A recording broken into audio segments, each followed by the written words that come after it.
Arkadaşlar herkese selamlar. Kanalıma hoş geldiniz. Bugün sizlerle yatırım hakkında biraz konuşacağız. Yatırım nasıl yapılmalı, nasıl stratejiler izlenmeli? Bunlar hakkında konuşacağız. Ufak çaplı bilgiler vereceğim.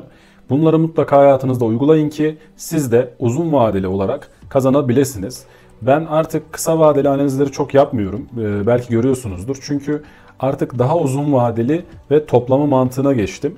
Şimdi kısa vadeli analizlerde genelde Twitter'dan görüyorsunuzdur mutlaka. Sürekli bir haber, sürekli bir işte FED faiz kararı şu oldu.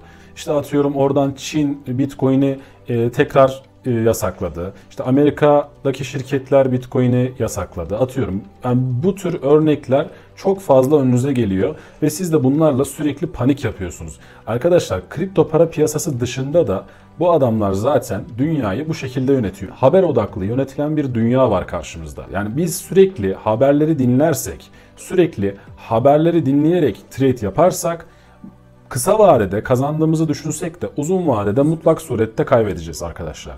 O yüzden daha çok uzun vadeli bakarak stratejik bir biçimde gitmek çok mantıklı. Bunu aslında size bir tablo üzerinde göstermek istiyorum çok kısa. Bakın Glassnode'un attığı bir tablo var karşımda şu an.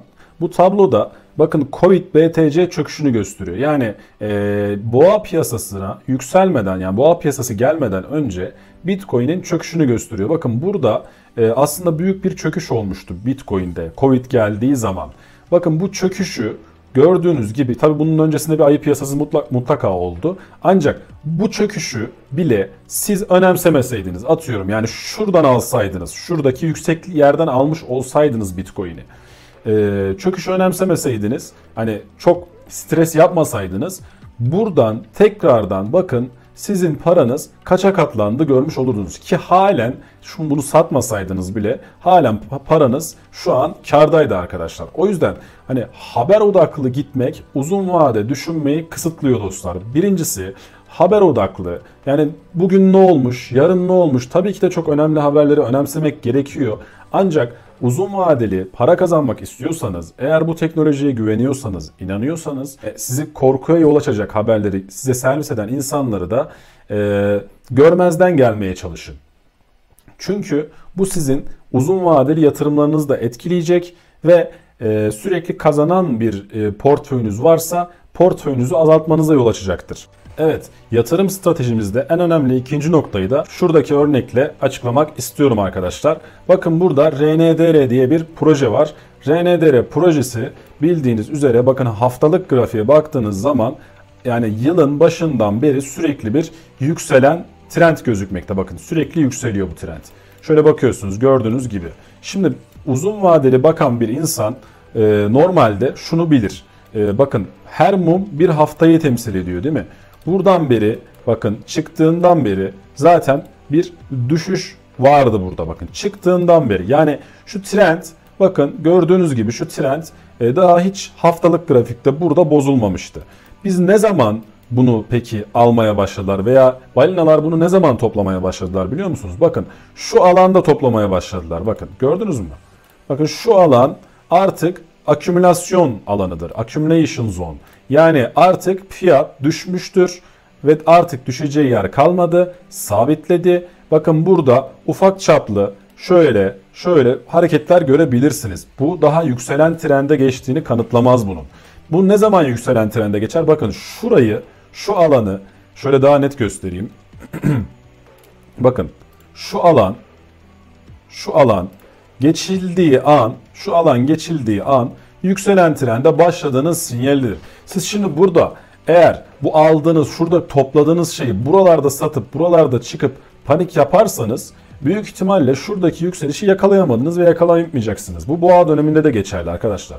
Baktınız burada topladığınız akümülasyon alanı burası sabredeceksiniz. Zaten burada şöyle baktığınız zaman bakın burada nereden baksanız 224 güne yakın bir gün geçmiş. Bakın 224 gün. 224 gün 0 nokta bakın 50'lerden toplayan arkadaşlar burada şu anki fiyat itibariyle bile %500 yapmış durumda. %500 yapmış durumda ve devamlı yükseliyor. Şimdi biz bunun düşeceğini hani buradan artık yükselmeyeceğini ne zaman anlarız peki? Çok basit teknik analiz bilmenize gerek yok. Yükselen trendi bakın buradan bozar. Burada bir mum kapatır. Şöyle gelir. Şöyle göstereyim. Burada şöyle kırmızı mum bırakır Kırmızı olarak düşünün bu mumu. Kırmızı mum bırakır ve kapatır böyle. Biz deriz ki tamam, artık yükselen trend bozulmuştur.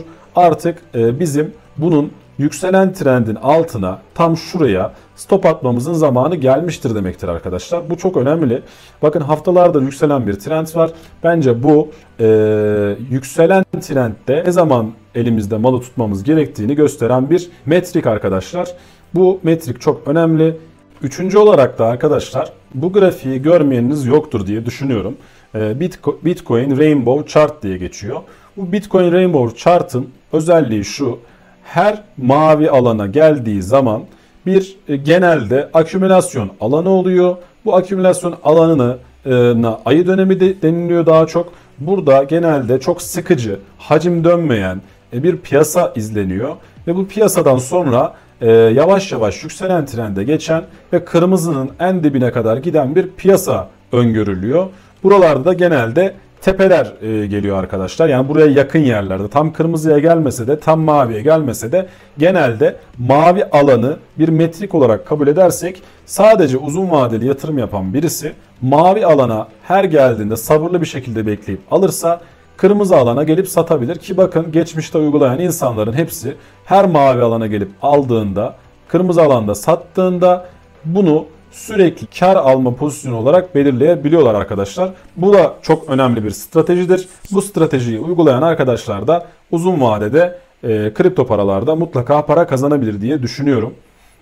Bu adresi size aşağıya bırakırım. Siz de bakabilirsiniz. Burada altcoin sezon indeksleri de var. Mesela dominasyon charts da var burada. Altcoin sezon indeks var. Mesela altcoin sezonunda olup olmadığımızı gösteriyor. Şu an zaten gördüğünüz gibi Bitcoin sezonunda, yani 25'in altı Bitcoin sezonu demek. Bitcoin sezonunda olduğumuzu gösteriyor. Hani bu daha çok insanların Bitcoin'e yönlendiği zaman olduğunu gösteriyor arkadaşlar. Bu grafik linklerini aşağıya size bırakırım. Siz de bakarsınız. Dördüncü söyleyeceğim şey de şu. Arkadaşlar, insanların karıştırdığı çok önemli bir nokta var. Hani sürekli gelen sorudur. Bu kaç x yapar? Kaç katına çıkar? Param kaça katlanır? Bunu görmek istiyorsan CoinGecko'ya geliyorsun. Mesela bunu en kolay Bitcoin üzerinden hesaplayabiliriz. Bak, Bitcoin'in üzerinden hesaplanabilir bu. Bitcoin'in şu an market cap'i, yani değerlemesi 561 milyon dolara. Bir 561 milyon dolar daha girdiği zaman burada Bitcoin'i biz 29 bin dolar değil de 58 bin dolar civarında görebiliriz demek oluyor. Yani bir bu kadar paranın daha girmesi gerekiyor. Bunu elinizdeki hangi proje varsa ona uyarlayarak yapabilirsiniz. Böylece kaç x yapacağını anlayabilirsiniz arkadaşlar. Bunu tabii ki de ilk yüzde olan projelerin, şöyle gördüğünüz gibi market cap'i biraz daha büyüktür. Market cap'leri biraz daha büyük olduğu için aslında 200'deki ya veya 300'deki daha kaliteli projeleri biraz araştırarak, bularak daha fazla x'ler, daha fazla yüzdeler yapabilecek hale gelebilirsiniz arkadaşlar. Tabii bu ilk yüzdeki projeler her zaman daha, garanti demeyeyim, garanti kelimesini ben hiç sevmem, daha kendini bir yerlere getirmiş projelerdir. Hepsini katmıyorum. Dediğim gibi Luna Classic gibi projeler var. Bunları katmıyorum. Bunları hiçbir zaman almıyorum da arkadaşlar. Onu söyleyeyim.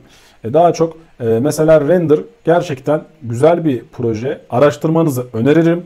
Render'ın teknolojisi ileride çığır açabilecek teknolojilerden olarak gösteriliyor. Bunlara bakabilirsiniz arkadaşlar. Mesela Near altyapısında çalışan çok fazla proje var.